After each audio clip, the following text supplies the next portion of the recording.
What's up, everybody? This is Hip Pause. I'm here with another mini tutorial, I suppose would be what it's gonna be called. What I'm gonna do is I'm gonna take this character, which is going to be a rat recruit. This is a army rat that is going to be in boot camp, and I'm gonna take him into Mudbox, sculpt him, paint him, and that's pretty much the scope of the tutorial. And this is intermediate to advanced, and the reason is because I am not going to be showing any of the modeling, and I'm also not going to be showing any of the unwrapping, and I'm also not going to be showing any of the skin weighting or rigging or anything like that. I may do the skin weights and rigs, I'm not sure, but to be honest, that's outside of the scope of this. The reason that I chose this model to do is because I'm going to be doing something a little different than normal, and in this case I'm going to be doing a mirrored and split UV set on this guy so that I can save as much space as possible. This model was built off of the rat soldiers that we have in our game, and what he is going to be, like I said, like an NPC, and he's not going to be playable or anything like that. So he doesn't really need the resolution of like one of the major characters. He's going to be kind of in the background. There'll be groups of them marching through the bases and whatnot, maybe sitting in the chow hall or something, doing whatever they do, you know. And so, given that, what I've done is, if I show the unwrap here, you can see that if I grab roughly half of him, it's not going to be exact or anything, you'll see that that's pretty much the whole model. And if I go over here and do the same thing, it pretty much grabs the same thing again. And so what I had done was I split him in half, and then I unwrapped him, and then I just did symmetry on him. And what that's going to give me is the ability to basically paint him halfway up, and that will that'll save a lot of space. But there's some prep work that we have to do in order to do that. So that's really what the point of this tutorial is how to get your models to be, you know, basically twice the resolution, because you are having them split in half and then they're going to share the UVs. The problems that are going to arise with this are going to be just inherent problems with the fact that he is going to be mirrored. And so certain wrinkles that are going to be going down here are going to need to actually be designed for that in mind. So I won't be able to have like a wrinkle that crosses over like this, and because once it hits this point, it's going to basically mirror itself and go back up. So we will cover those issues as we get onto the model. Now the first thing that I need to do here, because all I did, like I said, was unwrap him as half a rat and then did a symmetry on him, I need to actually prep this in a sense to make sure that when I bake my normal maps from my sculpt, because I'm going to sculpt them full size, and the reason that I'm doing a sculpt on the already, you know, mirrored model and not just on half of them is because, one, it's easier visually to see what you're doing, and number two, if you start doing smoothing and things on something that has like a seam down the middle, it will pull those verts away from your symmetry lines. So it's important to actually have the model here. But the problem is if I have, let me unhide the map here so you can see, if I don't do anything from here and I go to bake my normals, what it's going to do is it's going to bake down to this version on this side, and then it's going to bake another one onto the flip version, and what I'm going to get is basically data corruption. So what I need to do is I need to get the other half of him out of the UVs and basically moved out over. So the first thing I'm going to do is show him in an orthographical view so that I can grab half of his body. Now what I'm going to do is use the front view of him, which is actually the right view, because in UDK your characters need to be oriented facing positive X. If I show the, if you pay attention down here, let me hide this real quick. If you pay attention down here to the gizmo or the orientation axis, you can see, if I fit him, that he is facing positive X. Now these lines go out in the positive. That's positive Y, positive Z, positive X. So he is, if you look at the front view in 3D Studio Max, the front view looks down the Y. Okay, so we actually need to look at the right view because that's down the X. Just quick tip there. So what I'm going to do is I'm going to try to grab as much of the half of him here as possible. And because I'm kind of far away here when doing that, there's going to be parts that aren't going to work out so great. Now another thing that you may notice is that my symmetry lines are actually broken here. My nose is not dead down the symmetry line, and neither is his teeth, and I think everything else is, but his tail might be a little off. If I come in real close here, you can see that that symmetry line is not down the axis, okay, as I zoom in there. So actually, before I do anything, I'm going to fix that. I'm just going to delete that because I didn't make any edits to them. And the fastest way to fix that would be to do this. Go by element, and I'm just going to take his nose and I'm going to detach it. I don't care about naming it. Let me hit F4 here so I can see, and I'm just going to say effect pivot only, center to object, and now with the move tool I'm going to just move that over, and that's all I needed to do, and that is now fixed. I'm going to do the same thing on the tail. So let's get his tail cut off with a carving knife and detach that. Okay. Come here again, effect pivot, center to object, and it's only 0.01 off, but that's enough. It didn't even look like it moved, but if I come here now and I hit this vertex, it's now 0. This vertex is now 0. Okay, let's check the rest of him. This vert is 0 in the Y, 0 in the Y. The reason that this is important is because it helps when you go to do your sculpt that the symmetry lines actually be correct. I have an extra vert here. Now is that part of, I think that's part of the neck. Let me move that in a little bit. Yeah, that is part of the neck. So that's fine. I'm going to go ahead and leave that. Moved it in just a little bit. It's hidden geometry. I'm not real worried about it. Let's check the verts down his line here.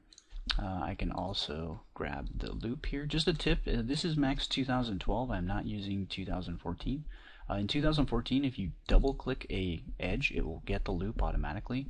But in 2012, you had to click one edge and then shift click another, and that will get the loop. And you can see that I'm a little off here. So if I hide unselected, and I go to 1, and I check some of these verts again. I'm not sure why it would show that. One of the things that's cropping up on me is that I changed my spinner precision here to 6 digits instead of the original 3. And the reason I did that was because I actually needed it for a project. I had to do a technical thing, and so I switched my spinner precision there to be more accurate. And sometimes you'll find that when you do that, that it's actually hard to get back to 0. Like the system won't really allow for that.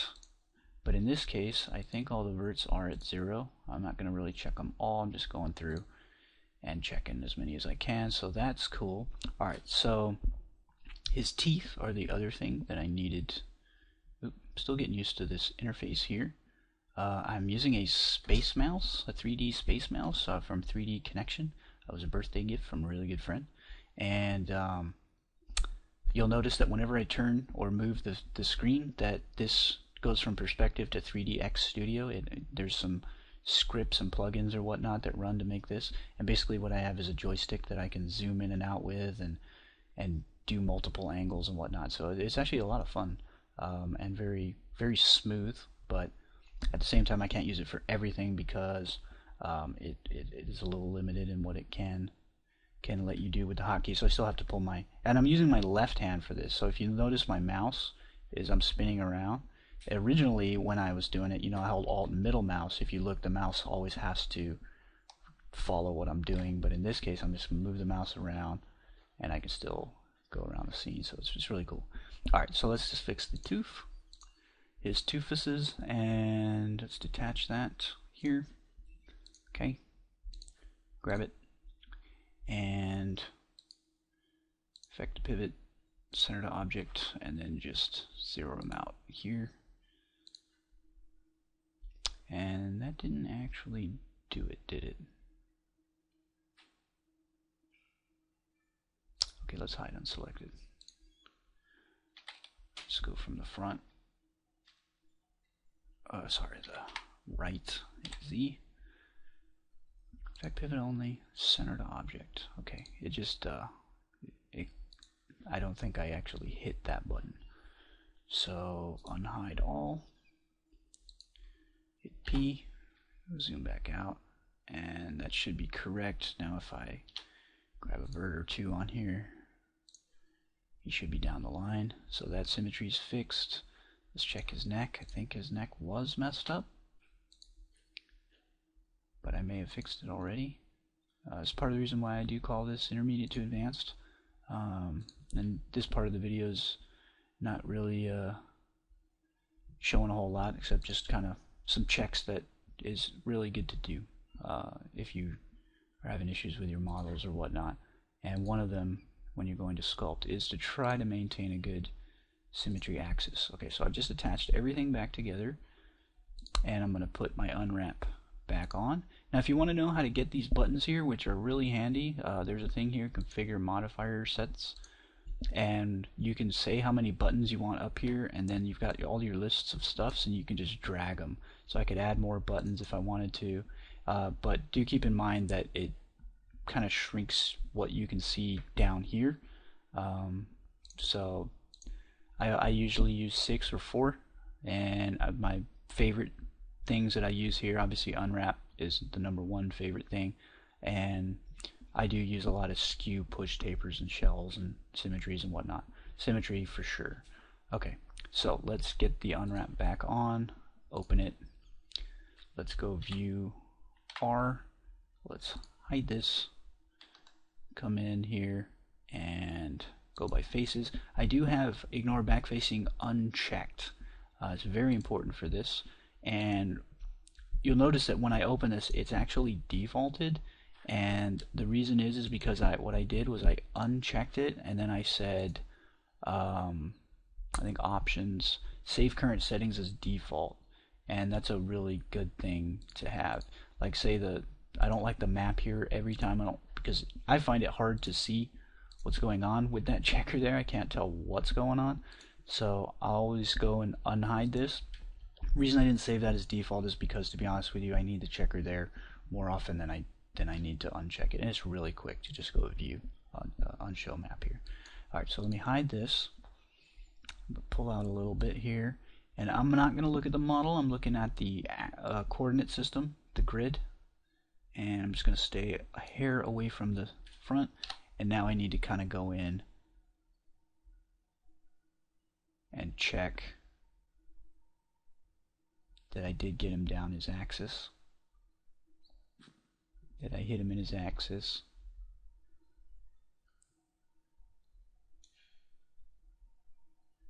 And I do also want to come here and hide the seams and the peel seams, because that gets in your way visually.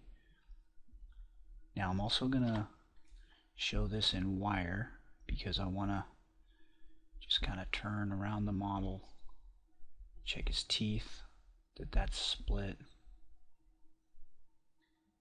and I think I hit it Actually, I think this is a record for me. This might be the first time in my life I've ever gotten that on the first attempt.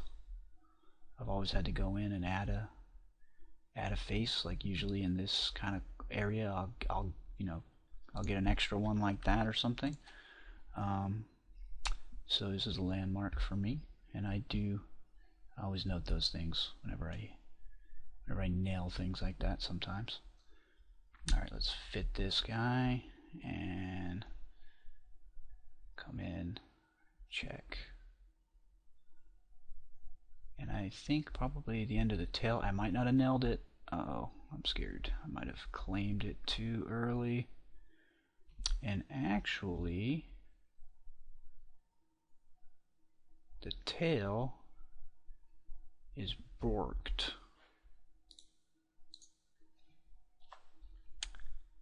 I am not symmetrized here.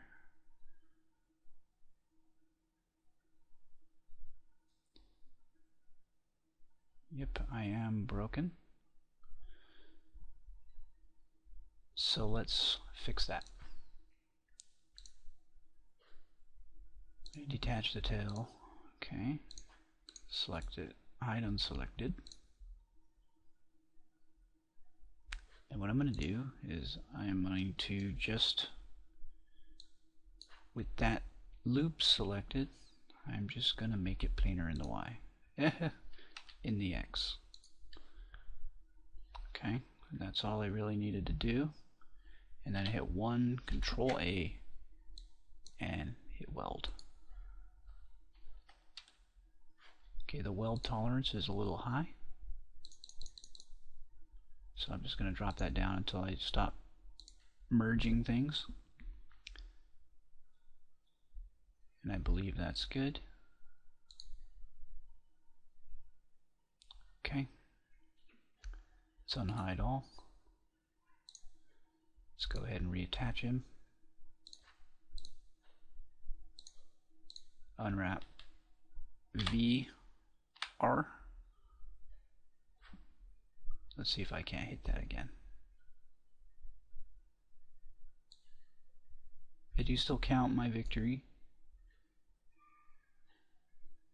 Did that even do anything?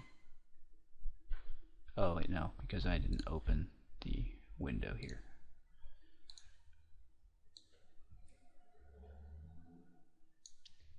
Ah!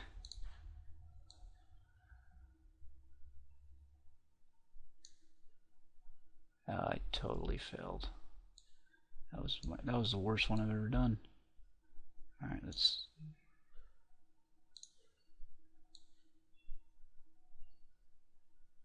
Okay, I'm clearly to the left of the axis. All right, let's check him out again. Still good on the nose. Let's go back here. Let's go into wire view.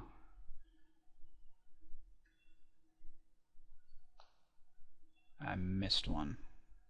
Damn it.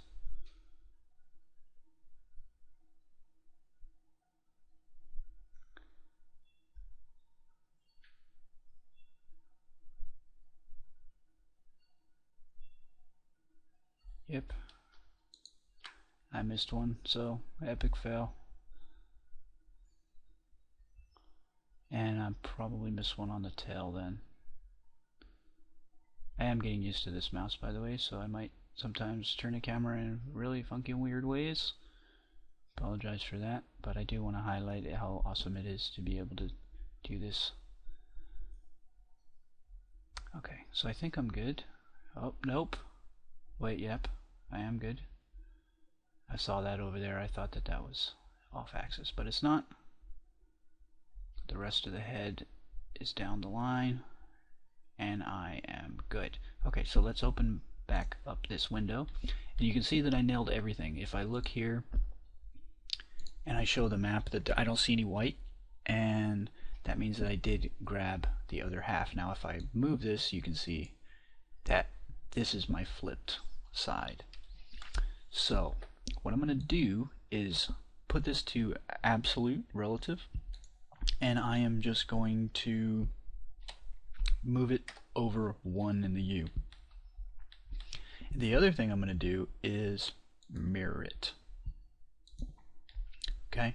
Now what this is going to do is when I go to bake out my normal map in Mudbox, which is what I like to use for sculpting, it is going to give me a second texture, but I can delete that texture because all I need to do when I'm done is grab this stuff again, which is a lot easier to grab here now, and just put this, make sure that this is highlighted, say -1, and flip, and I'm back to exactly mathematically you know, dead back on the center. So let's get that back over, and that's all I needed to do in order to do that. And now I no longer have, it's important, overlap faces. Select, overlapped, select, overlap. It's not happening. If I select inverted, I still have a few issues.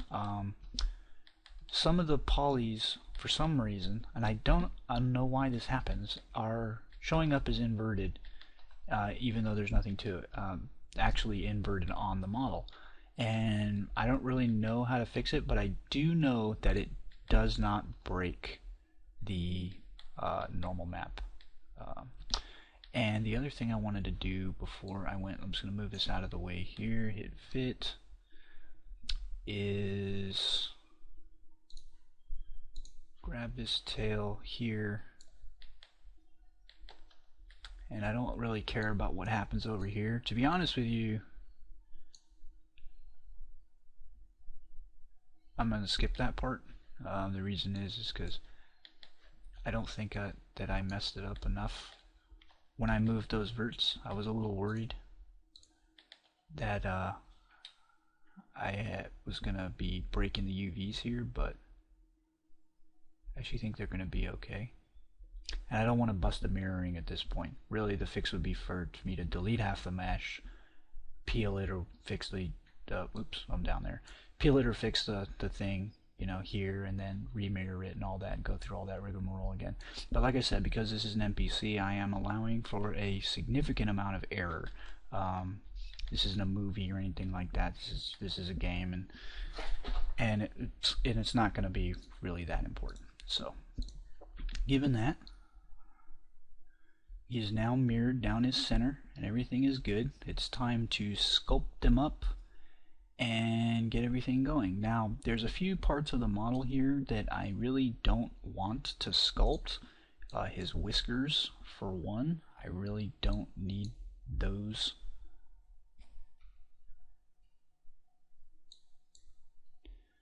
Why is not my control key working? I don't need that sculpted. I don't need his nose sculpted. Everything else I believe I need. His nose and his whiskers, and actually his teeth, are just gonna be solid color. I'm gonna pull them back in when I go to paint him, but they're just black. That's it. There's gonna be no detail on them. Plus the whiskers are extremely thin, so I really don't need to, if I come in here and zoom in on one, I mean, they're practically paper thin, you know, they're hairs, so if I subdivide that, it's just going to shrink itself. If I hit it accidentally with a smooth tool, it's just going to break and tweak and twist, and you don't need this. I don't see a case ever where something this thin needs sculpted detail, unless, you know, again, this was like a movie or something, and you wanted to highlight this where the whiskers are for some weird reason. But in this case, I don't need to do that, so I'm going to take just the base mesh here, and I'm kind of thinking that I'm going to pop his eyes out too, but I am going to leave them in to help guide where I put his lids and things like that. Alright, so with that done,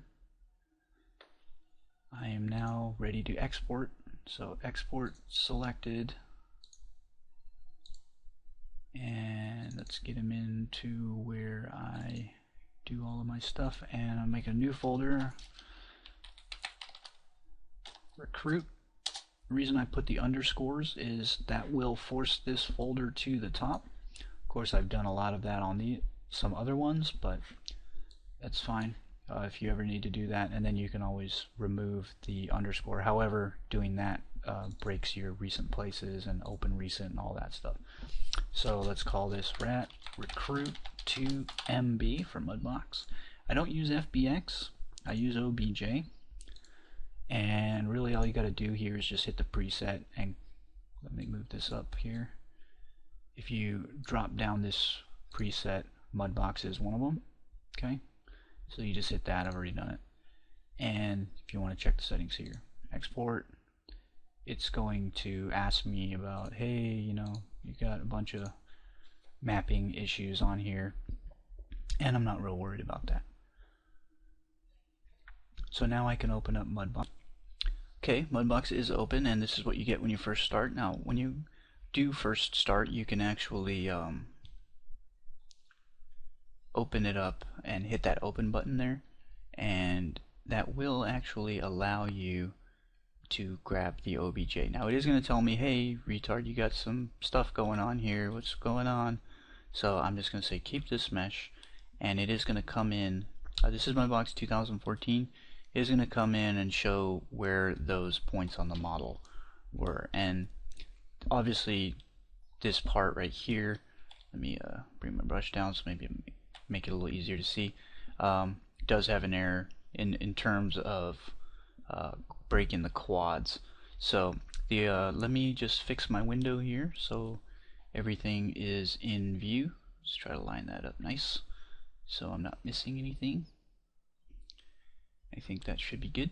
Okay, so these red dots can and will be annoying to view, so you can actually go to display and uncheck mesh errors, and now you are good. Now what I need to do first is get him subdivided, and in order to do that, let's Control Shift and D, which is actually mesh the options here, Control Shift D. Okay, and I have everything checked, and I'm gonna go ahead and see what happens with leaving it like that. Sometimes you don't want to preserve borders, sometimes you want to mess with these depending on what you're doing. If you're doing a hard surface model, using the creases and edges and whatnot can help. However, to be honest with you, this never works for me. It never maintains the creases. In order for me to do that, I have to turbo smooth my model and then bring it in here and rebuild the subdivision levels. And a lot of times it says, hey, you used the wrong subdivision property, you didn't use the capmol ROM or whatever that's called. And I'm like, well, I use turbo smooth, I don't know why it would be different, but it is. So let's hit Shift D, that will give me a subdivision level. And you can see that I lost a little bit of my sleeve here, but that's okay, I can fix that later. I lost a little bit of the seam on his legs and whatnot. So at this stage, what I want to do is actually mark myself out some things. Now if I use the Z mirroring, it looks like it's good. It looks like it's matching point to point, which is good. If your model is going down the X, you would want to use X symmetry. However, I mean, if it's facing the Y, in this case, that's not going to work for me because of where my symmetry line is, so I have to use Z. But you can always just kind of go through and figure out which one of these is. It'll show if you excuse me, if you hover it, it will give you the you know, the axis there. So Z is the one I want, and I'm going to use a sculpt tool here, and I'm going to use my favorite stamp, which is this one here. And if I highlight that, it's really unfortunate that the final name goes off the screen here, but actually if I just move this over, you can see that it is called the V_wrinkle_VDM for vector displacement map, and this is most similar to the Damien standard brush in ZBrush, I'd say. What it is actually kind of a pinch at the same time as a push. and it can really serve to make good wrinkles and clean things up. When I do use this brush, I do like to use steady stroke, and I'm not going to get a lot of ability to do a whole lot on this low res of a mesh, but if I do follow my seams here, and you can see that I'm going to have issues in these areas where I didn't keep it quads, because if I did keep this mesh quads, it would have been a lot higher resolution, and I don't need it. And I'm not real worried about a couple of little glitches in the normal map, because I can always paint those right out. And that's one of the beautiful things about doing this in Mudbox. So that didn't actually work, didn't do anything, so let's bring them up 2 more levels. And I'm going to start getting rid of the wireframe here, and now I should be able to kind of pinch this using this wrinkle. And let's just go through the settings here. Minimum size is, you know, kind of some random thing. I'll just keep it at 15. Minimum strength is 0. Average normal is important. Sometimes if you were doing, you can change this, and the reason would be for doing like terrains and things. You don't want the verts moving left and right, you just want them moving up and down. I don't have randomize on. It is following the direction of my stroke. My strength is 30, mirror Z. I'm not inverting or anything like that. Size really is not too much of a factor here.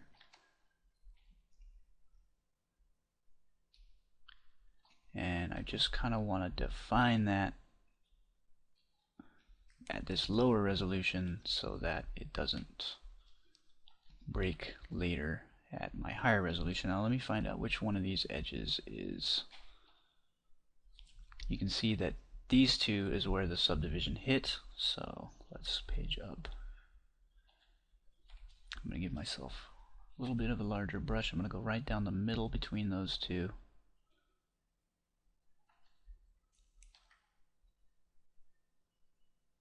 And further define that seam, because with the subdivision it does get a little bit lost.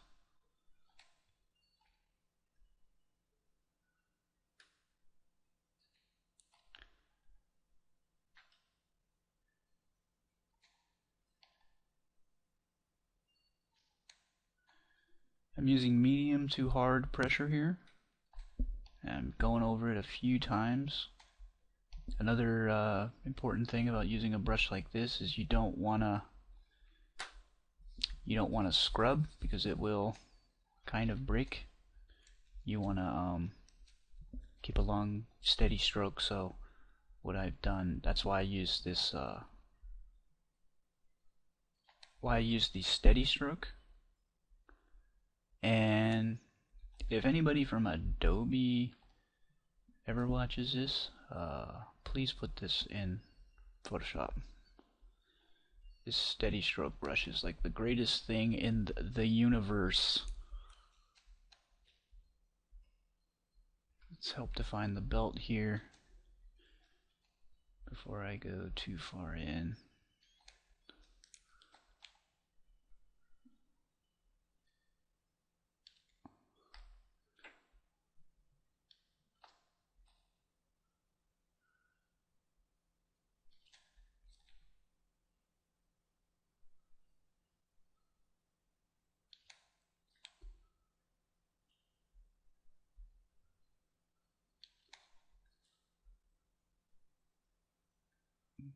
Oh, I'm missing. There we go. And I missed that stroke there. If you're having issues where even though you're using the steady stroke and it's still, you know, like say I'm trying to follow this and I'm still kind of missing that line, sometimes increasing this distance helps. Like I just made it insane, and this actually makes it worse, harder, but it does help me keep that right on the line. So 4 is my standard, 8 is pretty much the max that I ever go to. And so I think that on that I am good now. Let's just define that a little bit. I don't want this guy angry, I actually want him kind of happy. I really don't think there's a lot more I need to do in terms of helping myself define any of those, like, you know, bit of a harder edges. So let's get rid of the wireframe and let's start subdividing. 800,000. I'm going to stop here.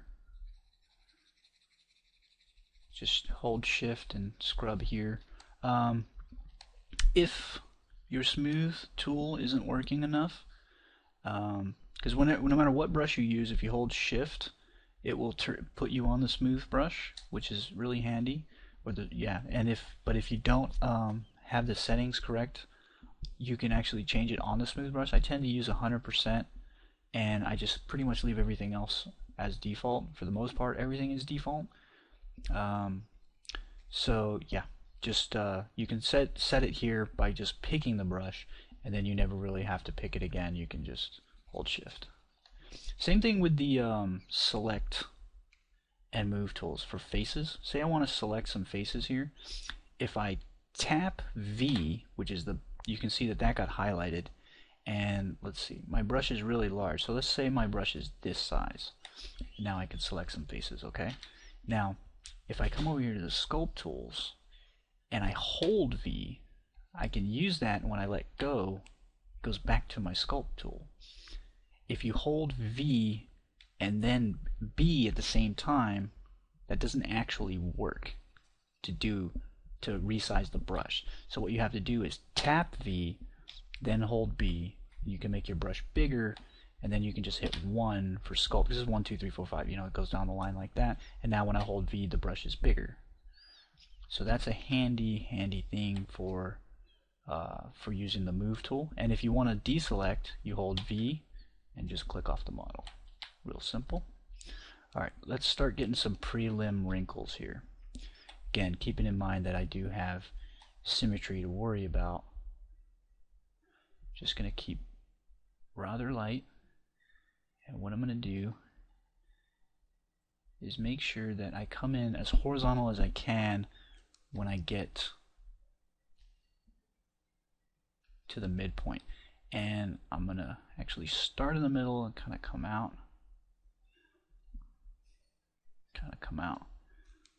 The important thing about wrinkles, the most important thing, is the flow lines of them, obviously. They need to flow in the proper direction. I don't always get that correct, but I also don't really ever use reference.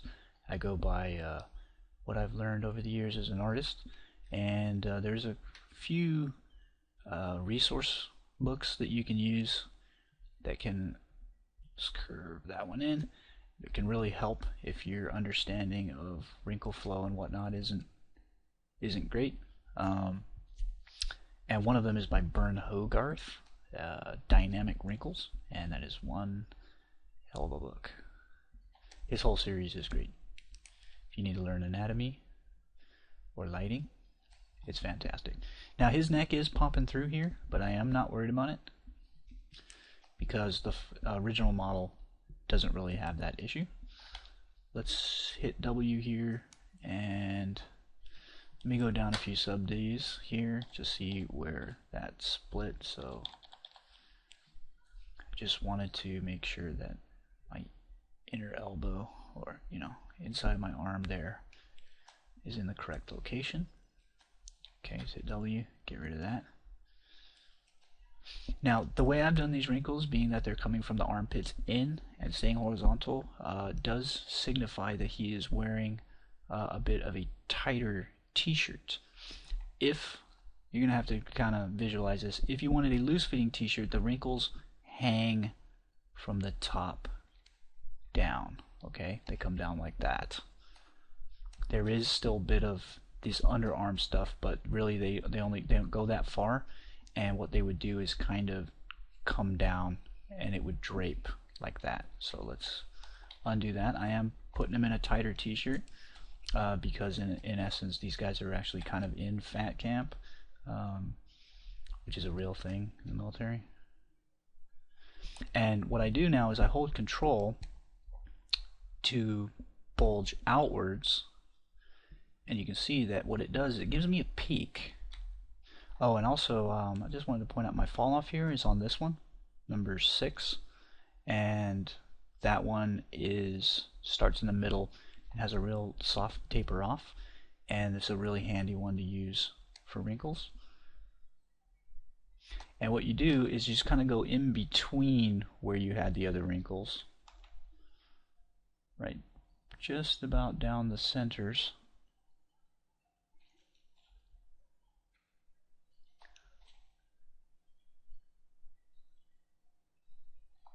And now, holding control, I'm just going to kind of wrinkle up the sleeves. These are going to be basically parallel lines. These over the shoulders, I want them to curve in. I also want these to curve in. Notice here that if I go too far, that I get an X. It's kind of maybe a little bit hard to see that, but there is an X there. So for the most part, I want to make sure that I avoid doing that, and I also don't want to cross over too far like that, because you get a bit of a bulge there. So what you want to do is you want to kind of stop right where they should meet. I'm going to go on the other side here. Now I'm not going for uber detail. Like I said, he is an NPC that is less of an impactful character. There isn't going to be too many close-ups of him. There will be some, but not an awful lot. Now let's start kind of crossing them over each other here. Wrinkles on wrinkles. It's almost always the case. I don't like that one. Let's pull that in and then let go of control to do my dips. And as you can see, that it's staying relatively clean in the smoothness factor. I don't really have to go in and smooth stuff out too much. Let's pull that one out. And the magic for this whole thing, again, is in this brush, in using this particular vector displacement map. Let's actually go along the bottom here. Oop, I bulged it.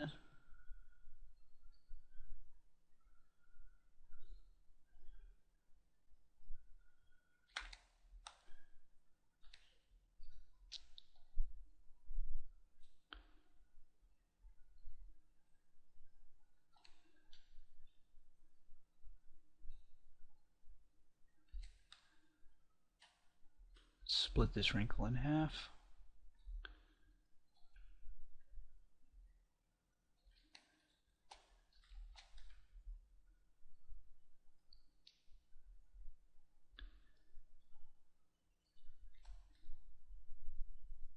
It will be next to impossible to hide the fact that he is mirrored, but the more chaos that you add in there, the better off it will be. However, in this case, I do not want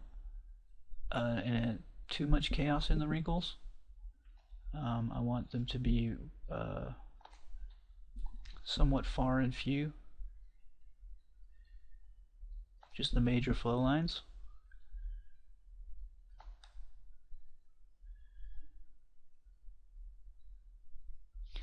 Let me show you something real quick. In this case, I've got this one wrinkle that curves this way, and now I want to split it, which means I want it to have a Y in it. In order to do that, the best way to do that is to actually start at the same origin and then let it trail off, and then go over that just a couple of times. And that really helps to keep the transition smooth. Now, I am not at my target resolution yet. I'm still building form, so you will see a lot of pretty low res geometry going on there.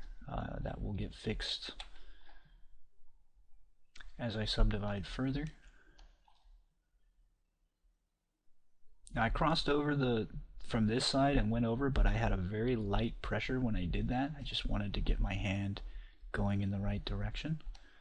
And in this case, I am going to smooth that out because it bulged a little too far.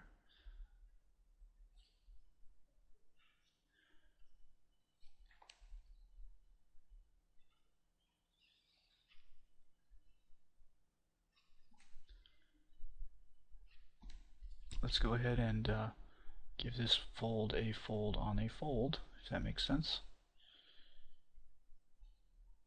So that I did kind of split this one off. And as you can see, I kind of want to make sure that I start close to my origin before I let that split. I can do that down here too. And then not holding control can further. Sometimes when you're looking at the side here, it's kind of hard to determine which is your center point. Just it's whichever one has the big giant circle that's actually concentric to that point. When you get to this point here, that might be hard to tell which one it is. So I tend to move it away and then just follow the dot with my eye, so I know I'm on the right one. So I'm not trying to paint with the one that's at the bottom left right there, and then I realize that I'm starting up there. Okay.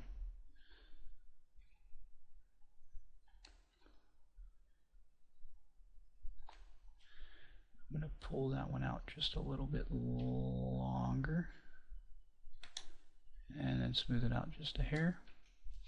Alright, I think that that's okay for the flow lines on the shirt. Like I said, he is going to be a little bit out of shape. He's still in boot camp. I don't really want these to be V'd, so I'm just gonna join them up a little bit more horizontally. That looks a little bit better.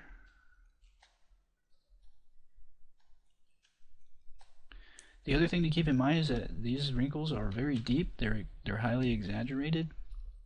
That is done a little bit on purpose. Obviously, I'm not using this high-resolution model, but I do want definitive normal maps, and so you kind of want to exaggerate them a little bit more. Remember, you are basically painting with light and dark here. You're not modeling. You know, you're creating the shadows and the highlights, and that's what you want to make sure is clean. Alright, so let's start on the shorts. EA Sports. It's in your shorts. Alright, let's go here to do like that. And then from pretty much his crotch out, I want to kind of fan out, starting roughly the same point and trying to keep my curves in a good flow. Same thing here. There's going to be a bunch of wrinkles actually that are technically converging at the hip and then fan out like this. Okay. Again, I'm just kind of defining my lines. And because they fan out that way, I want them to flow good to the buttocks, his rumpus. And then his tail has pretty much just custom made, you know, pants for the tail. So I'll just kind of cross some wrinkles over like that. And let's get our flow lines coming from here, and then as they cross. Another style of wrinkle is actually like the zigzag, where you have two things that go like this. Then if I were to enhance that, it's like a Z. The wrinkles on either side. It's a good one to do and learn how to do. Just look at your pants, look at your socks, your shirt. Just throw a towel on the floor and look at it. If I do like a longer Z here, you can see Z right there for Zorro. Gay Blade of Zorro. I used to like that movie when I was a kid. Now it's completely unwatchable.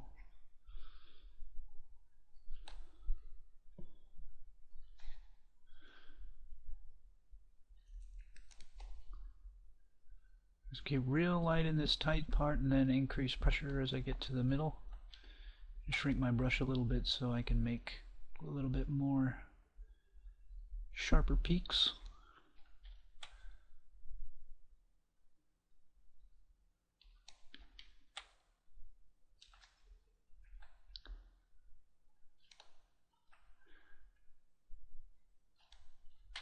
I don't like that one. Let's try to smooth that transition out a little bit better. There we go. And then just going to bring that down some. And I'm just following the lines I've already made. Going in between them. And let's see. Give ourselves a join there. And a crossover here. Now you see that this wrinkle comes and terminates in between these two. Now I haven't defined it quite yet, but once I do, it does work. Makes for a pretty good wrinkle. Now here I'm just going to kind of fill in just so it's a little lumpy. One of the things that you can't really do is crossovers. Let me show you what I mean. I'll just exaggerate this. Let's get a big old crazy wrinkle here and then go down on it. You know what I'm saying, like do it on the bottom. It's gonna obviously break because of the geometry, but if I did this, the normal maps would be, not because of the low resolution, because of the underhang here as this comes down. Like if I grabbed it and had it folded down like that, that normal map is going to be broken. It's not going to work. So I'll keep it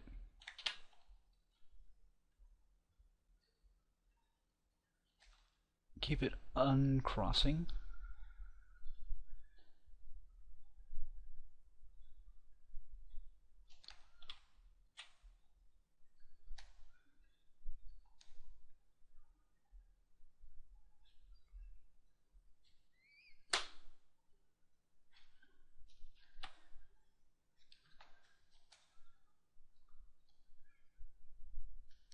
Alright, let's define this a little bit more. Oops.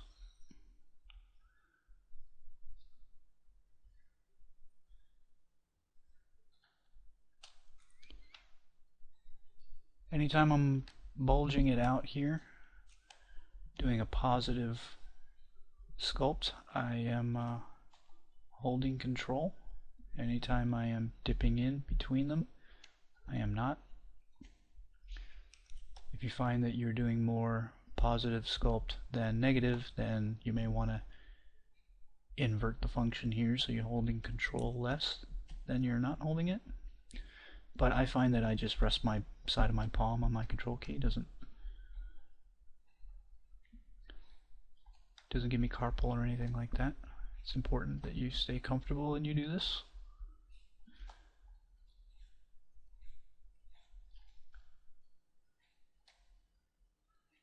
And you can go on for hours, literally. You can do this for days, literally, and never be happy.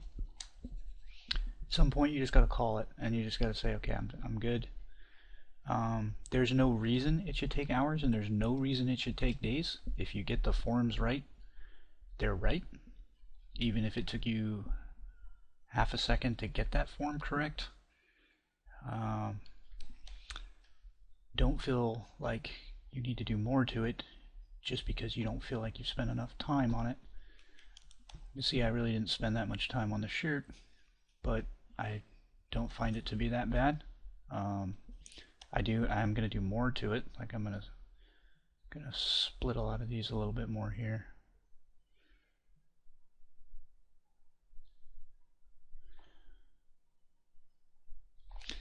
Again,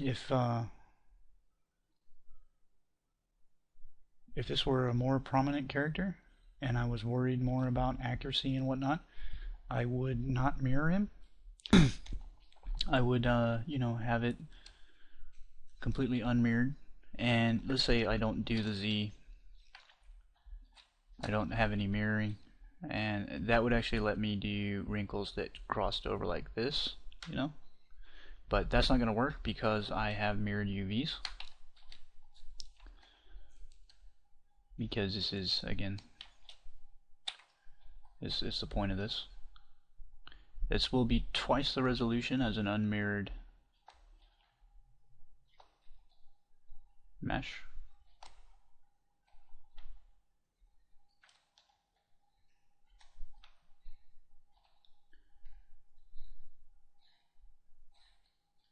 There's also, I'm going to show a trick a little bit later, because there is something that I am going to want to do, and I'll show you here really quick without that. This is, let's just use the wax tool. This is going to be in Paint, not in Sculpt, but I'll show you what it's going to be.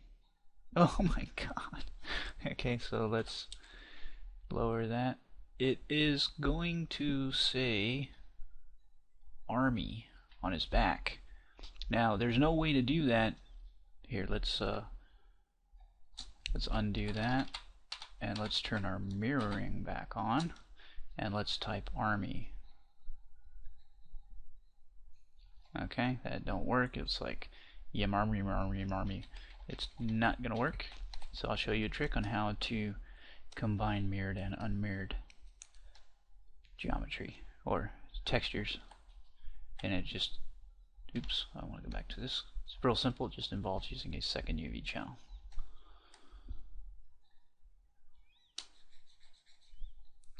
Also helps if you're combining low res and high res texture space, or tiled and untiled, which in essence would be like having a decal on an object, but built into the texture, so it doesn't have to be a decal, and works on animated geometry. Anything using bones or whatnot will you be able to do that. And I have done it on a couple of things. If you watched our trailer, there was like a bomber, like a flying fortress bomber, and it zooms in and there's a decal of a pinup girl, like a pinup girl that's a rat. It's just kind of creepy, but at the same time I thought it came out pretty nice.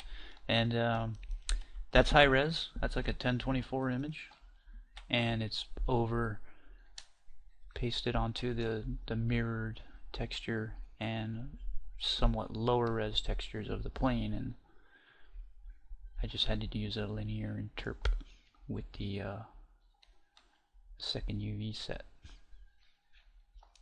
It's also how I got the text on the back wing to not be flipped on one side. Alright, let's define his tendons here a little bit.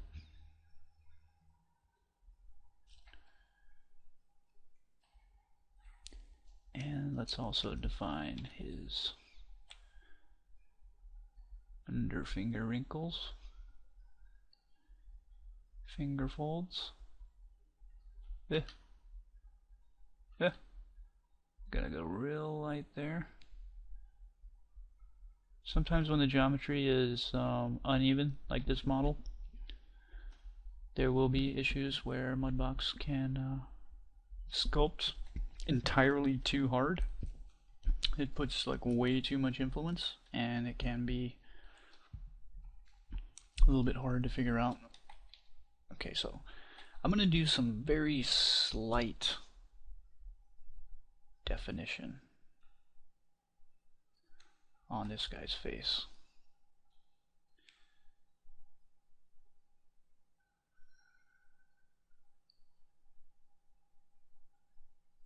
I don't want to go too crazy here.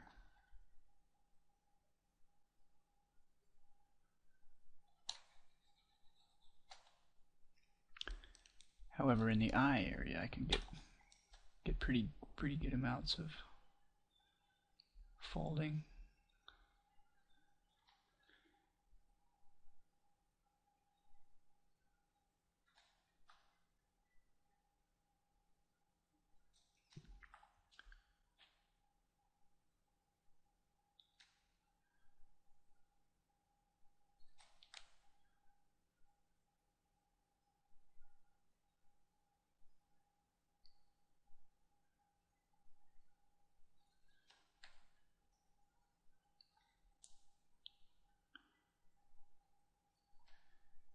He is a little tired.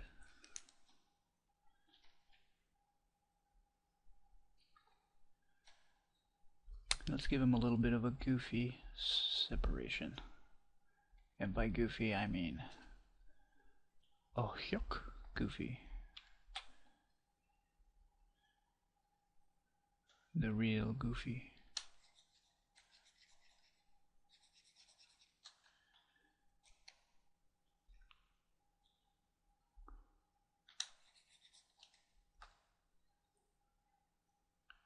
Give him a little couple of worry lines because he's a rat. His forehead's way up there.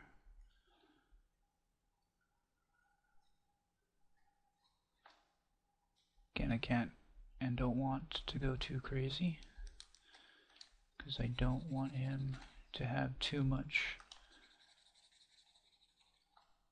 like aging type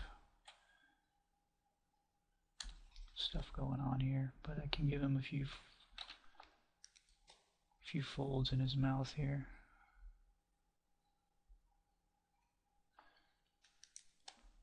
I can define his lips.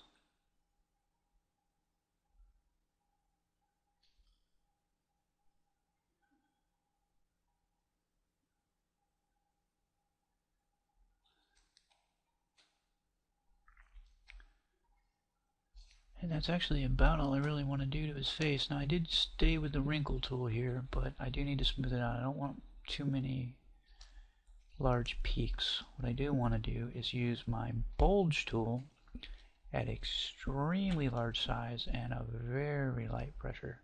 I mean, I am barely putting any pressure on this at all. Some of the strokes that I'm actually putting down here are not doing anything because that's how light I'm pressing. Let's shrink that just a little bit to help. Nope, see, that was way too hard. Let's go real light, real light. Could lower the strength here, but it's pretty low already, and I actually have this brushed out to how I like it. Almost sketched that in.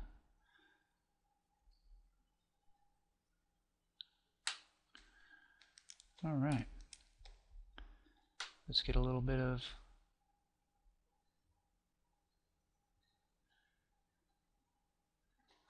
neck muscles going on here. Not too much. Don't really want that to be going too crazy. Here, I'll use the bulge tool again just to kind of give him a little bit of muscle tone. And then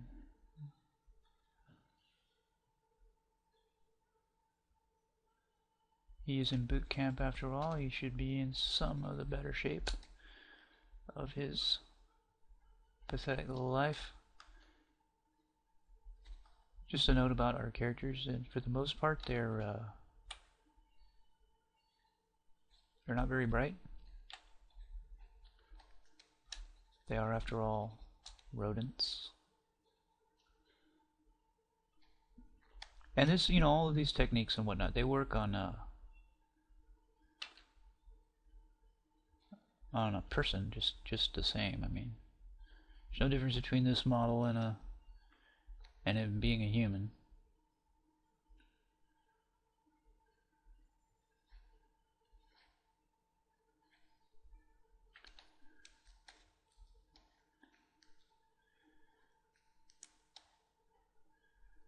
Alright, let's work on his legs a little bit.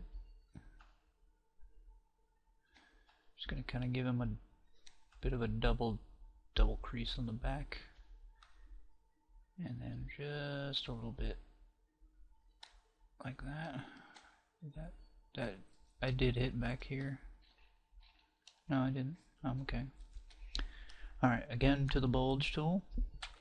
Let's give him a little bit of leg muscle.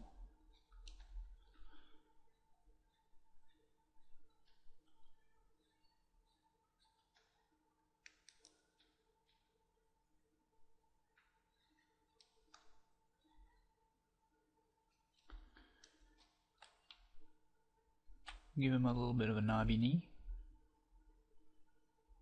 big cap, small cap, and let's give him a shin bone. I am still on the bulge tool, and then let's give him some calf muscles here. And now with use the sculpt tool again, which is over here, can use that to kind of define that.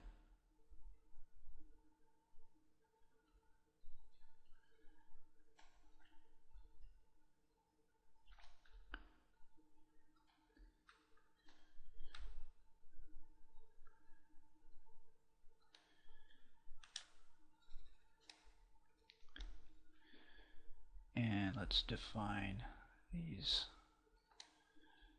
leg muscles a little bit.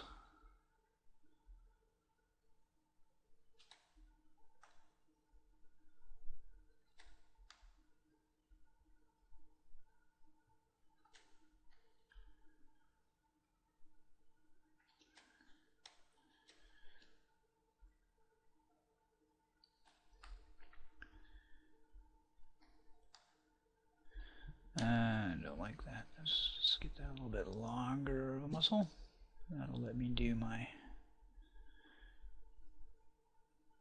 tendon line there. And let's get the bulge tool again and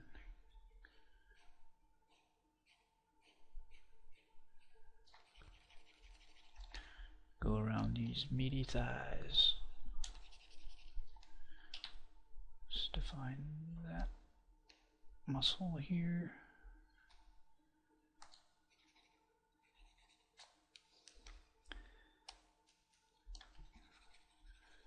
I am smoothing it out. I want to tone it down.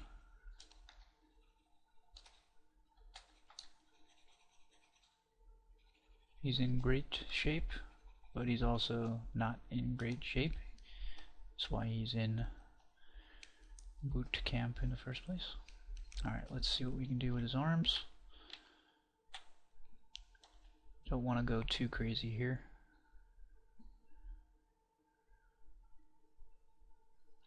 Okay, gonna go to the bulge tool here and hold control to kind of dip that in, then let's smooth it out some. Gonna follow the muscle lines here and then smooth it, keeping pretty small pressure, and smooth it. Alright, let's give him a bit of a try.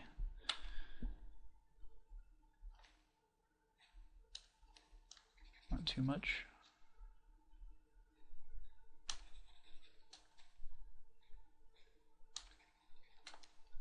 And let's give him a elbow. I like to do my elbows in lines like this. It helps define the wrinkle factor.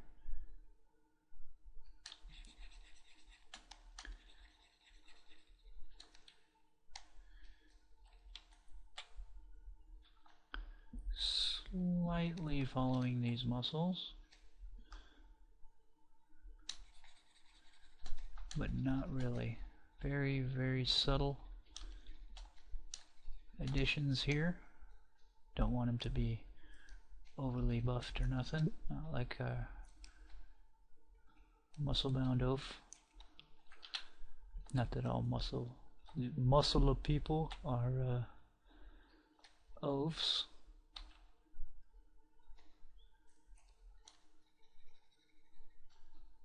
But I always do say that if they're that worried about it, then they're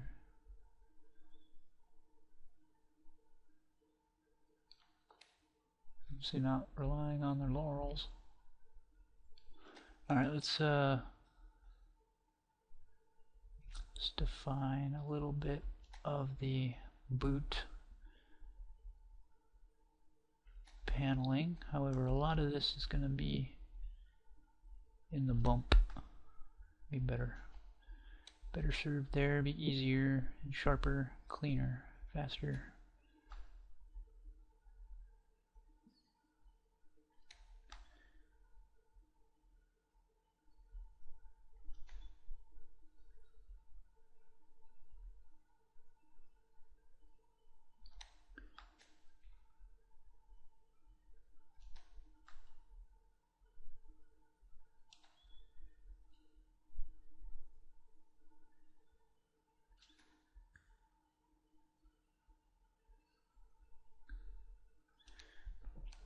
A good part of the boot is gonna not have these sculpted normal map details.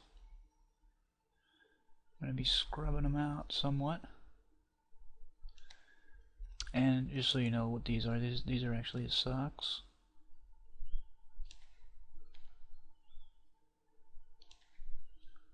I did that kind of for comedic value. Definitely like to have, oops, I am sculpting on the back side of his butt geometry. On his butt. So, get that separation there going. You can see that I'm using this wrinkle VDM for almost everything. I mean, practically everything. And I've been adopting that lately quite a bit. It's just such a useful brush. I never have, on the sculpt tool, I never have it off. It's very rare that I use the sculpt brush for anything other than this. I don't use pinch anymore.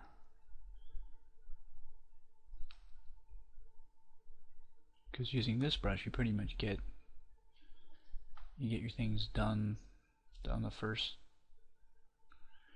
time through. You don't really got to worry about it.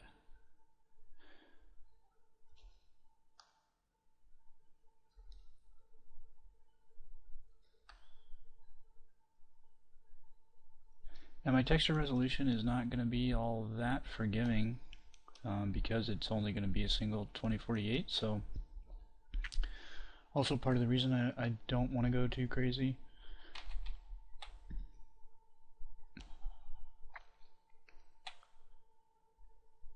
With the fine details. Looking at my time, I'm over an hour here, so I think what I'm going to be doing is stopping this part. And oops, I want to be on the sculpt tool in just a minute here, and saving that out and doing a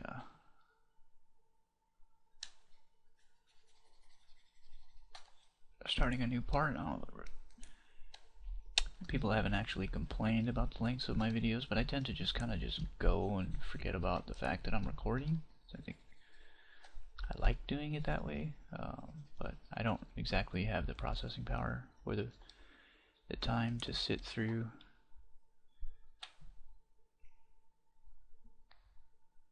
that kind of encoding. 5-6 hours in encoding, you know. I don't want to do that too much. I'd rather do 2 3-hour sessions than 1 6-hour session. There's just less chance of it failing and then having to redo the whole thing. Same reason you don't upload 10 gigs, you upload 1 gig, then 1 gig, then 1 gig.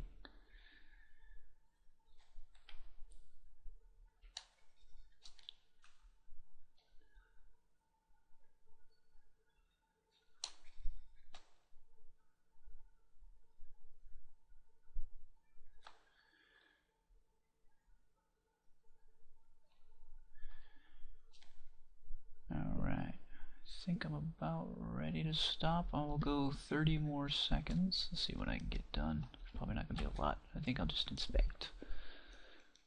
Let's go ahead and pull that seam out. 15 seconds left.